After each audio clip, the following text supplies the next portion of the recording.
الرحيم الحمد لله والصلاة والسلام على رسول الله وعلى آله وصحبه أجمعين. Assalamu alaikum wa rahmatullahi wa barakatuh. Chers téléspectateurs, chers frères et sœurs, c'est à nouveau un grand plaisir d'être avec vous. Nous continuons notre série de leçons, de réflexions sur les récits rapportés par le prophète alayhi salatu wassalam. Nous allons aborder aujourd'hui un récit lié, ou deux récits liés à l'importance du cœur. Deux récits qui en apparence ne parlent pas du tout du cœur, mais qui sont le reflet finalement de celui-ci. Deux récits que nous allons aborder ensemble. Et à nouveau, le cœur est très souvent négligé au sein de la communauté. Pourtant, c'est la clé du succès. Allah subhanahu wa ta'ala nous parle du jour du jugement dernier. Et il nous dit يَوْمَ لَا يَنْفَعُ مَالٌ وَلَا بَنُونَ إِلَّا مَنْ أَتَى اللَّهَ بِقَلْبٍ سَلِيمٍ. Le jour où nul enfant ni bien ne sera utile, si ce n'est celui qui vient à Dieu avec un cœur qui est bon, un cœur sain. Voici la clé du succès.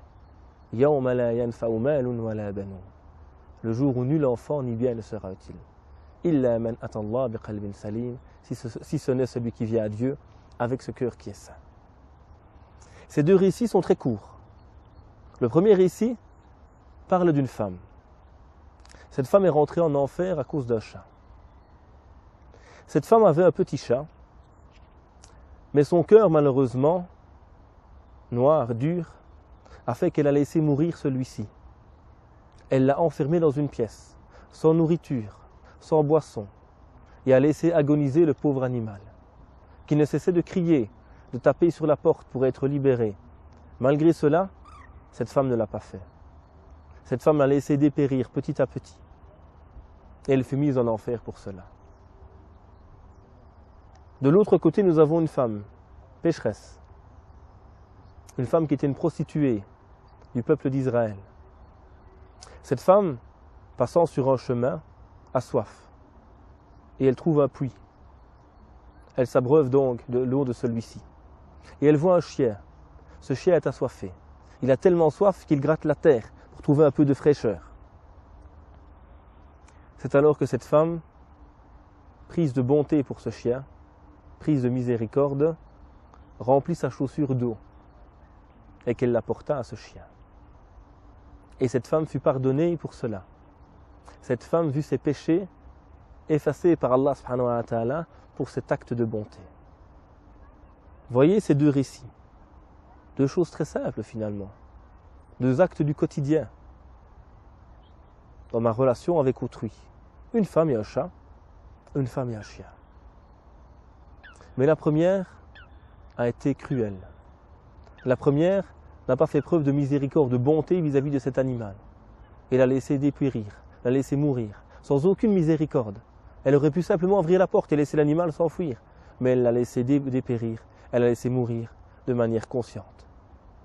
Alors que l'autre femme, c'est l'inverse.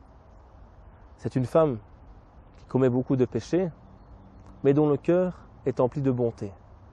Et qui a vu cet animal assoiffé, et qui s'est arrêté un instant. Et qui s'est dit, moi aussi j'aimerais bien qu'on m'abreuve quand j'ai soif. Et elle a fait l'effort de prendre cette eau et de la donner à ce moment-là à ce chien. Voici les deux récits que nous abordons aujourd'hui. Deux récits qui parlent de relations très simples finalement entre nous et l'animal, mais qui nous rappellent une chose essentielle. Mes actes ne sont le fruit que de mon cœur. Un cœur pieux va m'amener à faire le bien.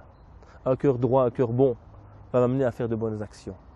Un cœur mauvais va m'amener à faire le mal, à être dur. Même si apparemment je fais la prière, même si apparemment je jeûne. Donc à nouveau, ce récit nous rappelle l'importance fondamentale du cœur. L'importance essentielle de celui-ci, et que c'est cela la clé du succès, la clé de la réussite. Inna fil jasadi mudra. Il y a dans le corps un morceau de chair. Idha salahat salaha al jasadu kullu. Si elle est droite, tout le corps le sera. Wa idha fasadat fasada al jasadu kullu. Et si elle est pervertie, tout le corps le sera. Ala wa hiya al qalb. Il s'agit très certainement du cœur. Ensuite, nous avons la relation à la nature, à l'environnement. Et l'être humain doit se rappeler une chose. وَإِذْ قَالَ رَبُّكَ لِلْمَلَائِكَةِ إِنِّي جَاعِلٌ فِي الْأَرْضِ خَلِيفَةً. Lorsque Dieu dit aux anges, je vais mettre sur terre un représentant. L'homme, l'être humain, le croyant avant tout, est le représentant de la miséricorde de Dieu sur terre. Et concernant l'envoi du messager, il rappelle وَمَا أَرْسَلْنَاكَ إِلَّا رَحْمَةً لِلْعَالَمِينَ.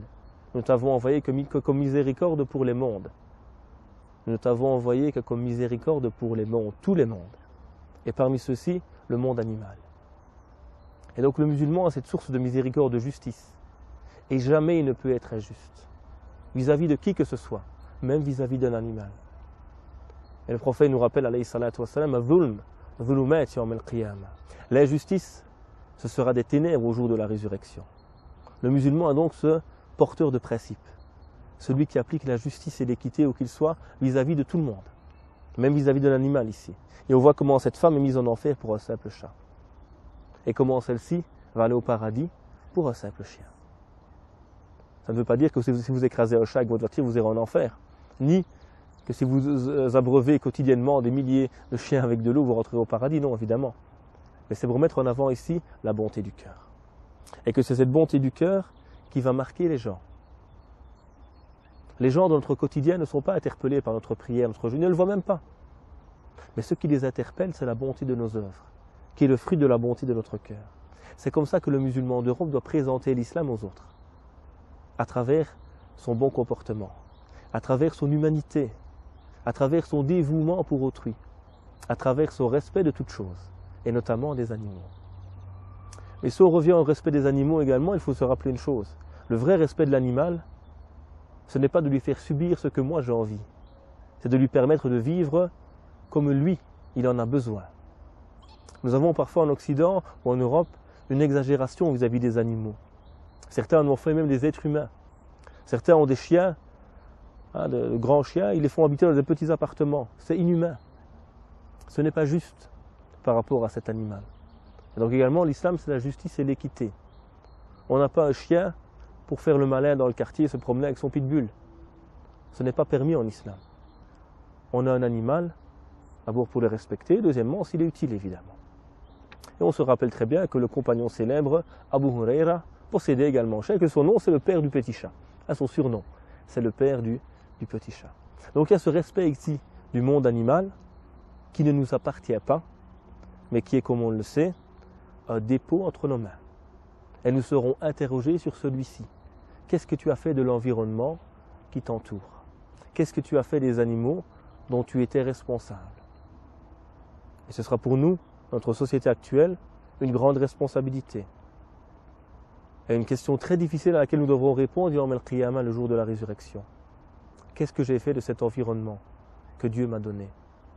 Est-ce que j'ai été de ceux qui ont préservé, protégé ce dépôt que Dieu a mis entre mes mains? Ou étais-je de ceux qui consommaient sans faire attention, sans réfléchir et en polluant, en détruisant l'environnement qui est le nôtre? Donc ça c'est le premier point fondamental que l'on retrouve dans ce hadith, notre relation finalement à l'autre et aux faibles à travers les animaux ici. Et cela nous rappelle évidemment l'importance du dépôt, du respect qu'on doit avoir pour eux. Ce qu'on peut également retrouver dans ce hadith, c'est le fait que le musulman se mette à la place d'autrui. Nous avons ici cette femme qui voit ce chien, assoiffé, et qui elle-même va se dire « j'aurais voulu qu'on le fasse pour moi ». Et là, ça nous rappelle évidemment un hadith connu du prophète, alayhi salatu wassalam. « La yu'minu ahadukum hatta yuhibba li akhi ma yuhibbu li nafsi ».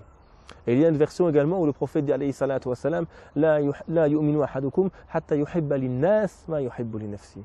Aucun d'entre vous ne sera croyant ou réellement croyant tant qu'il n'aime pour son frère, et dans une version tant qu'il n'aime pour les hommes, ce qu'il aime pour lui-même. Cette notion d'aimer pour autrui le bien, c'est ça qui doit nous animer en tant que musulmans ici également en Europe. Et nous continuerons la suite dans quelques instants. Restez avec nous. Assalamu alaikum. Rahim, alhamdulillah, wa salatu wa salam à rasulillah. Chers frères et sœurs, nous sommes toujours avec le récit de ces deux femmes. Une femme qui gagne le paradis grâce à la bonté de son cœur et en abreuvant un chien. Et cette femme qui fut punie par l'enfer car elle a laissé mourir un chat. Et donc on a rappelé l'importance du cœur. Et comment notamment Allah subhanahu wa ta'ala, Yawm al-Qiyamah, va pardonner à cette femme, pécheresse, prostituée, de par la bonté de son acte. Et ça nous rappelle le hadith du prophète alayhi salatu wassalam. Irhamu man fil ard, yarhamukum man fis sama.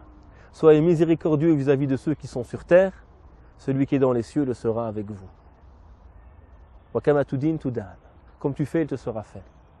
C'est un principe très important pour nous en tant que musulmans ici. Nous voulons le bien, nous voulons être respectés, nous voulons la justice. Soyons nous en premier lieu les gens du bien, les gens du respect, les gens de la justice. Et dans ce cadre-là, on pourra espérer en retour cela de autrui. Et sachez que quand on fait le pas, on est souvent étonné par les gens. On va nous dire non, le non-musulman il est fermé, il ne nous accepte pas.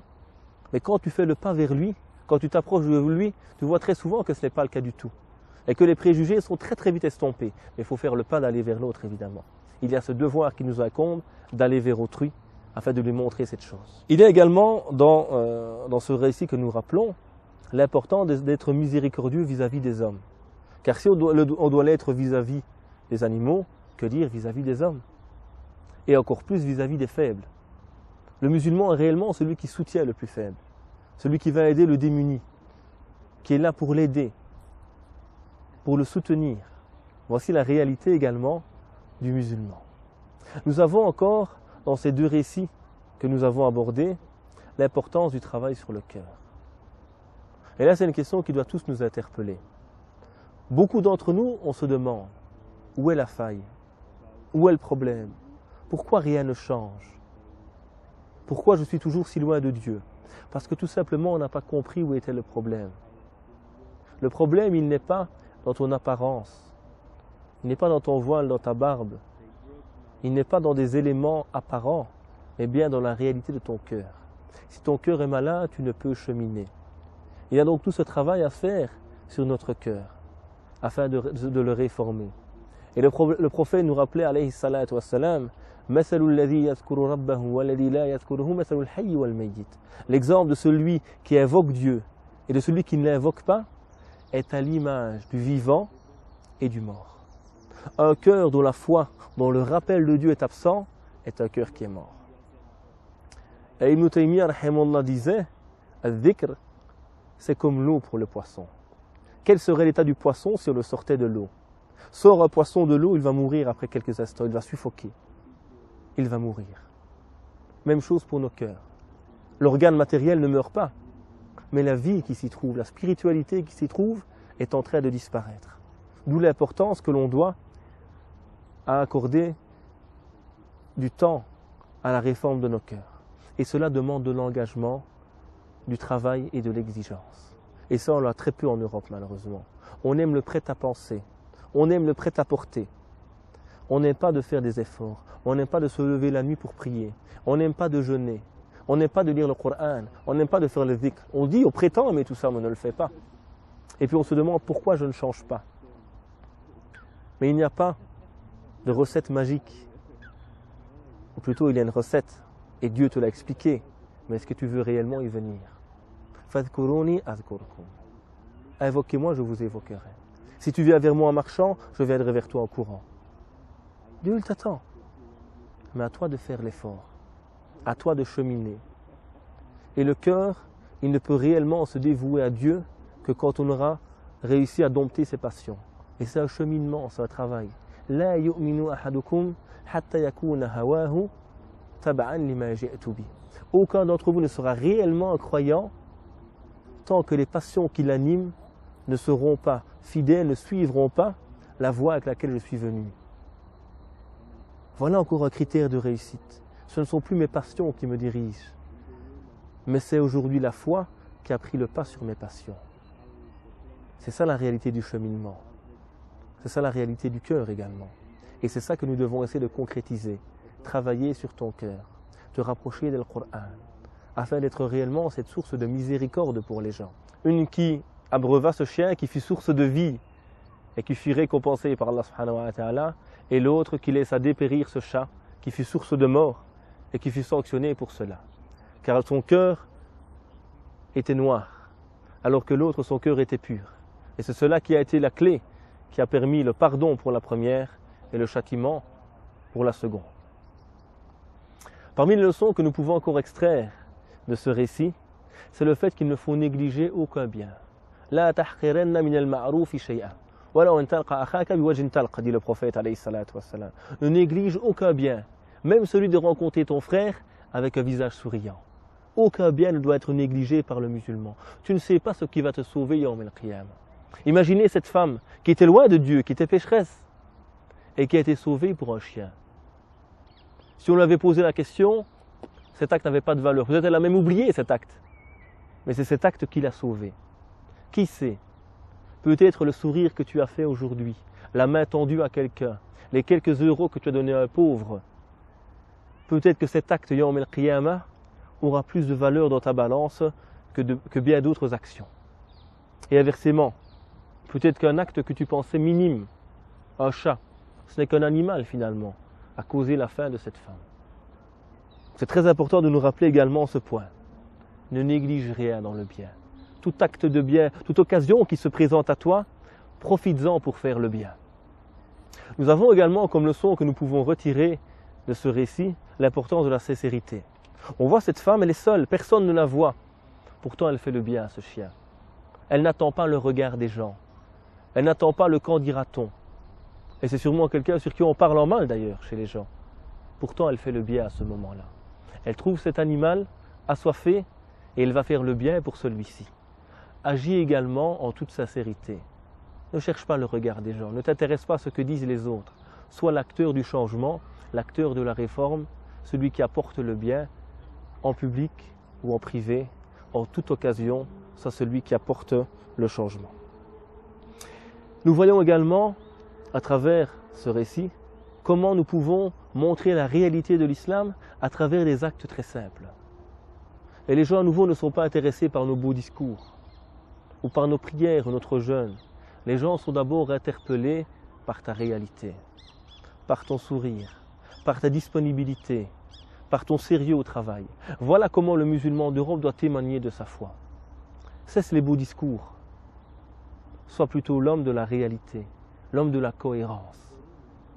Pas celui qui parle beaucoup, mais celui qui en montre beaucoup. Ça, c'est très important également à ce niveau-là. Frères et sœurs, nous avons, à travers ce récit, ces deux récits de ces deux personnes, mis en avant certains éléments importants pour nous. Premièrement, le cœur. Sache qu'il est la clé de la réussite, ou la clé de ta perte, ici-bas et dans l'au-delà. Que si ce cœur est pur, tout le reste sera bon. Et que s'il est perverti, tout le reste le sera également. Rappelle-toi une chose, tu es source de miséricorde, surtout vis-à-vis des plus faibles, que ce soit des animaux ou des êtres humains, car tu es le représentant de la miséricorde divine. Rappelle-toi également que tu es responsable de ton environnement, de tout animal, de toute créature faible. Tu en es responsable devant Dieu et tu ne dois pas abuser de ta force.